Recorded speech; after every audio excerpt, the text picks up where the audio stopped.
দেশজুড়ে ছড়িয়ে পড়া ফুটবল উন্মাদনায় বড় ধাক্কা দিয়ে বিশ্বকাপ থেকে আগে ভাগেই বিদায় নিয়েছে ব্রাজিল পর্তুগালের মতো পরাশক্তিরা। আসরে টিকে থাকা আর্জেন্টাইন সমর্থকরাও মনে করেন এমনটা। প্রিয় দলের শিরোপা স্বপ্ন অক্ষত থাকলেও চিরপ্রতিদ্বন্দ্বীদের বিদায়ে উত্তেজনায় ভাটা পড়েছে তাদের। দুলতে থাকা পতাকার মাঝে অনেকগুলোরই শিরোপা স্বপ্ন থমকে গেছে মাঝপথেই। তবুও প্রিয় দলের প্রতি ভালোবাসা তো আর থামানো যায় না।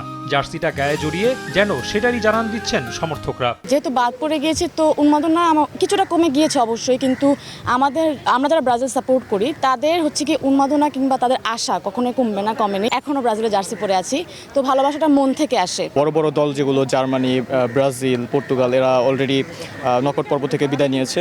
তো এদের একটা হিউজ একটা ফ্যান বেস বাংলাদেশে, যারা এখন বিশ্বকাপে তাদের আগ্রহটা একটু হলেও কমে গেছে। হতাশ করেছে পর্তুগালও। শেষ বিশ্বকাপে ক্রিস্টিয়ানো রোনালদোর রূপকথার সমাপ্তি দেখার স্বপ্ন ছিল অনেকেরই, সেই আক্ষেপেও পড়েছেন অনেকে।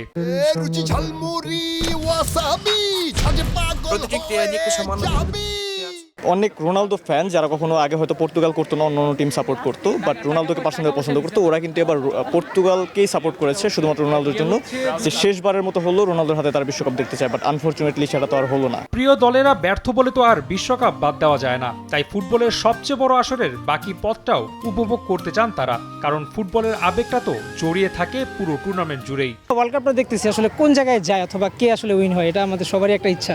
মানে আমরা ব্রাজিল ভক্তরা আসলে ওরকম না যে আমরা ব্রাজিল হেরে গেছে বাট এর জন্য আমরা যে ওয়ার্ল্ড কাপ বয়কট করবো, আসলে এরকম না। আমরা সবাইকেই সাপোর্ট করি, আসলে ওয়ার্ল্ড কাপটা সবার। এদিকে আর্জেন্টাইন সমর্থকরাও মনে করেন ব্রাজিলের মতো দলের বিদায়ে উন্মাদনা কমেছে বেশ, তবে নিজ দলে টিকে থাকার আনন্দটাও কম নয়। প্রত্যাশা পুরোটো জুড়ে সেই সোনালী শিরোপাটাই। বাংলাদেশে দুইটা দলই, আর্জেন্টিনা আর ব্রাজিল। ব্রাজিল যদি যায় তাহলে অর্ধেক এনজয়, মানে অর্ধেক অডিয়েন্সই চলে যাচ্ছে। সো দুইটা দল থাকলে অনেক এক্সাইটমেন্ট, অনেক ভালো লাগা কাজ করে। আগের ম্যাচে আমি অলমোস্ট হাল ছেড়ে দিয়েছিলাম, ভাবছিলাম যে হয়তো আমরা হেরে যাব, কিন্তু মেসি যে গোল দিয়ে কামব্যাক দিয়েছে, এবারও আশা করি আর্জেন্টিনা কাপ নেবে। প্রিয় দলের বিদায়ে উন্মাদনা কিছুটা ফিকে হলেও বিশ্বকাপের উত্তেজনা এখনও অমলিন। শেষ বাঁশি বাজার আগ পর্যন্ত তাই ফুটবলের সবচেয়ে বড় উৎসবে মেতে থাকতে চান বাংলাদেশের সমর্থকেরা। রাফি আমিন, সময় সংবাদ, ঢাকা।